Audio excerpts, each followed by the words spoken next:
What's up guys, welcome to MustangSource.com. Today we've got the 2018 Ford Mustang GT. It is the manual version and also has the Performance Pack 1 on it. However, this one comes with the 373 instead of the 353 torsion differential. So we're going to test this bad boy out. Okay guys, now we're in the car, time to start it up. Clutch in, engine start, voila, success. Now it's kind of the same with the Automatic GT and the EcoBoost. Got the same sort of layout. Well, this is the digital dash version of the GT, which I prefer over the instrument panel, just because it looks nicer. Display is really nice, it looks really sharp. Right now, I have it displaying my gauge info. Again, it's the same as if you were to do it on the EcoBoost with the digital dash. So, as you can see, my car was actually cold revving for a little while, and trust me, I actually just got done driving it, so I don't know what to say about that. Track apps, my color. Do you happen to have any change that we could give you $1 for?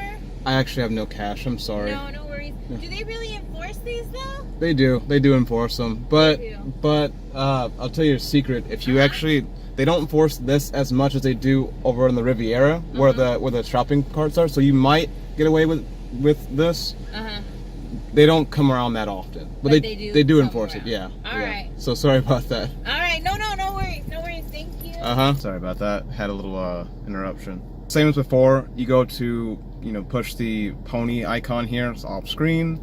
You can go to my mode, which just shows the status of where your sports steering is, what mode you're in, what exhaust mode you're in. You can go to exhaust mode, which right now is in quiet because I had to start up on quiet mode. It comes default with that, I don't know why. Go to normal, which sounds, normal. And you go to sport, which sounds a little bit louder, and I wish I can give you a little bit of a demo of how loud it is. I just turned I just rolled the window down, you can't really hear it.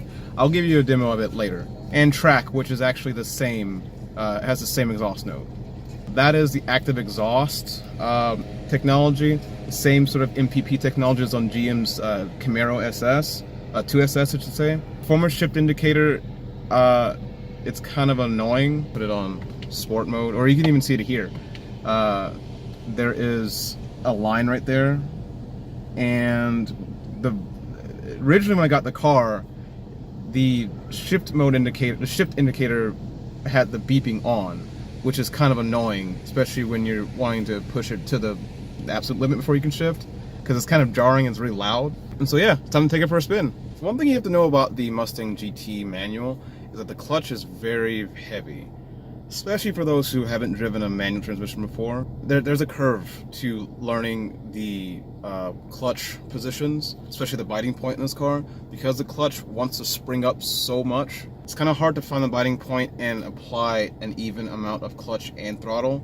Again, for those who are used to softer clutch springs, this might be a little bit of a learning curve for you. First things first, put it in first. Well, actually, I need to reverse because there's a car behind me. A car in front of me, I should say. I'll put it in first.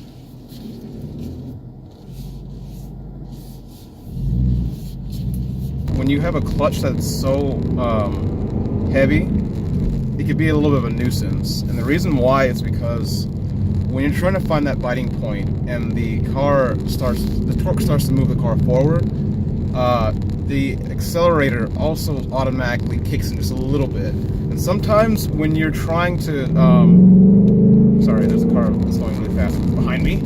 Sometimes when you're trying to not feather the clutch, but apply throttle while you're in the biting mode, sometimes you kind of fight with the rev matching that's going upwards. So, best thing to do with the Mustang GT manual is to let the torque drive it for just a couple of seconds and then apply throttle, because you're gonna either apply too much power or you might apply too little power and stall. And I'll also demonstrate the rev matching going down, which again, because the clutch spring is so stiff, it kind of makes it difficult. Oh my gosh. Once you get things moving, once you get used to it, shifting in this car is actually a lot smoother than it appears.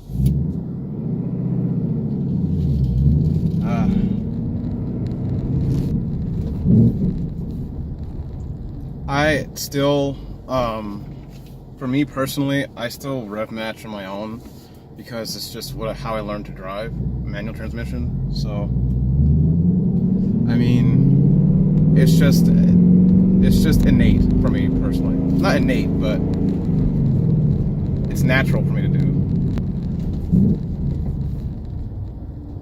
Oh, see, like the clutch is really hard to let up slowly. The fine muscles in my leg are trying to figure out the biting point.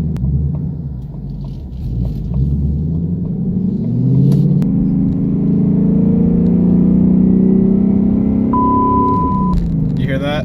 That's the performance shift indicator. Again, it's really jarring and really alarming, especially if you are the ones that's supposed to be in control of the throttle. I mean, it's good for beginners, I guess, but for people like us, like, we don't need that. And in fact, that's one extra thing that could possibly cause us to miss shift or, you know, miss a gear. Other than the clutch situation, the car performs phenomenally. Magnerite suspension is great, handles corners very well. I mean, it could be a little better handling wise, but that's only because this is the Performance Pack 1, which is really truly meant for street use.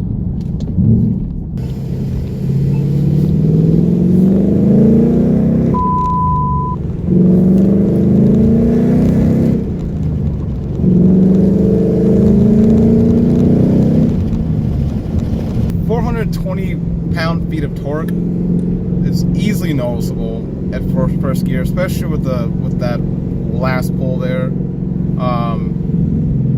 It feels wonderful. Well, there you go. The 2018 Ford Mustang GT manual with the performance package is fun to drive, minus the heavy clutch. But overall, you get used to that, you can get used to anything. That being said, peace.